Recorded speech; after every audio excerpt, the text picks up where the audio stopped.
Mfethu, yize ngikubona. Namanje ufuna neshumi lami mfethu. Ngizokunika imali yakho, imali ikhona mfethu. Udla ne-stick sweet futhi.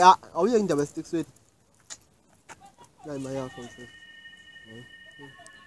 3 4 5 6 7 8 9.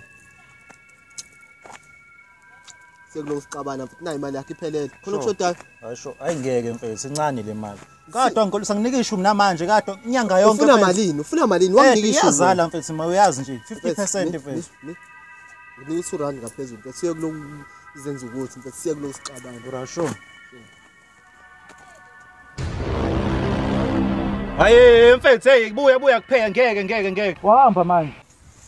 Ufuna ndoda, sekunikile imali yakho. Kwele kuphepha i-revenge webaba. Hayi bangihlanyela wena, angeke kuyenzeke leyo. Ye wena.